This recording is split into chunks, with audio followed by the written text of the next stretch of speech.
Reflection, refraction, dispersion, and polarization.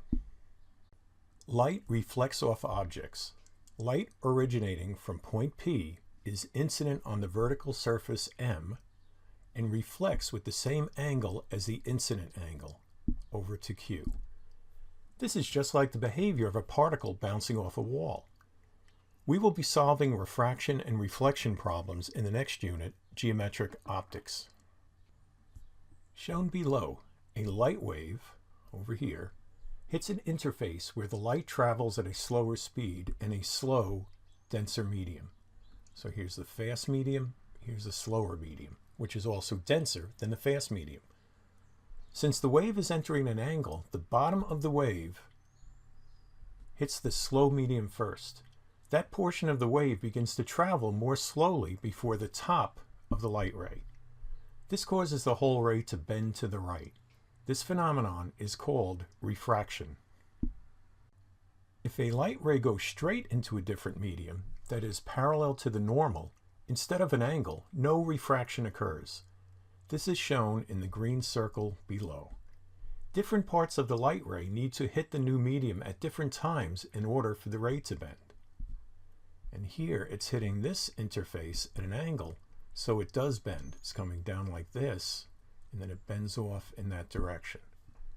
The ratio between the speed of light in a vacuum, c, and the speed of light in a specific medium is called the index of refraction. N is c over v. Water has an index of refraction of 1.33, while diamond is 2.42. The images below show how light bends when it travels from one media to another. Example, air to water. So here's a stick in a glass of air. So it's an empty glass. And note the coloring here. It's all kind of that light gray. Then we put a stick in a glass half filled with water. It's still light gray in the top half where there's no water, but it's darker here inside the water. Now the two pictures are superimposed. The image under the water is shifted. Right? This dark black, that's where the image is. Here's where the actual object is. A prism refracts white light twice, at the front and the back edges. The color separation observed is called dispersion. The index of refraction varies with the color of the light. Newton explained this by saying that light particles of different colors travel in a transparent medium at different speeds, thus have different indices of refraction. In general, purple light travels through transparent materials more slowly than red light. So as n varies, so does the deflection from the normal line to the surface. Wave theory provides a clearer relationship.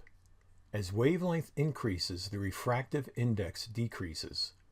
The index of refraction of a material varies somewhat with the wavelength of the light. Each color has a different wavelength. Since red light moves faster through transparent materials, it bends, or refracts, the least when crossing into a new medium. Violet light refracts the most. The graph shows how the refractive index, so over here on our y-axis, varies with different wavelengths and types of glass. And your wavelengths are down here. Dispersion also accounts for the way we see rainbows, with the droplets of water in the air acting as prisms. We've got the light coming in from the sun. It refracts once, then reflects off this surface, then it refracts one more time. The electric field vectors of an electromagnetic wave are in a plane perpendicular to the direction of motion of the wave, called the plane of polarization. Light waves emitted by the sun have random polarizations. The light is said to be unpolarized. Most of light's interaction with matter is due to the electric field vector. Some long organic polymers allow electrons to freely move along their lengths. When the electric field of an electromagnetic wave is parallel to the polymer's length, it accelerates the electrons in the polymer, thereby losing energy and decreasing the wave's magnitude in that direction. Electric field components that are perpendicular to this axis are unaffected, since the electrons in the polymer cannot move in this direction.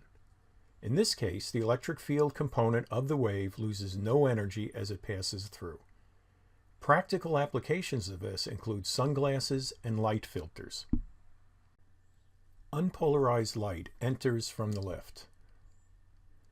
The sheet of polymers only allows light that is perpendicular to its molecular chain, polarizing the light in the vertical direction.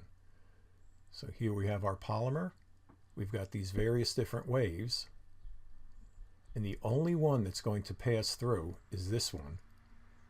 So now my only electric field vector is in the up and down direction. Everything else got cut off by the filter.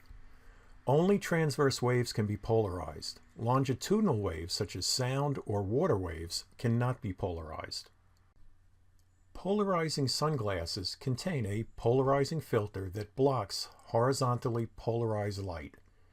Since light that reflects off of water and other horizontal surfaces is mainly horizontally polarized, this light is blocked.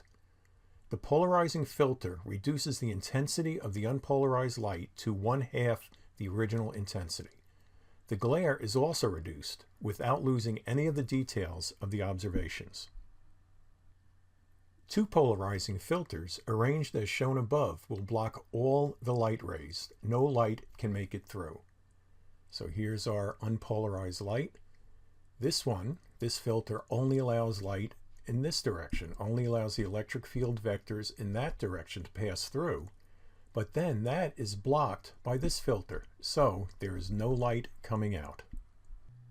In the previous case, when the angle between the polarizers is 90 degrees, no light passes through. Not a good idea for sunglasses.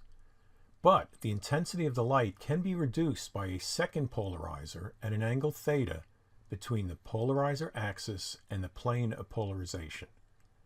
The light striking the second polarizer has already been polarized, and its intensity is represented by I sub 0, which is half the intensity of the unpolarized light. Because the intensity of a light beam is proportional to the square of the amplitude, the intensity of a plane polarized beam transmitted by the second polarizer is I is equal to I0 cosine squared theta. Be careful solving polarization problems. The first polarizer cuts the intensity in half. The second polarizer reduces it by cosine squared theta.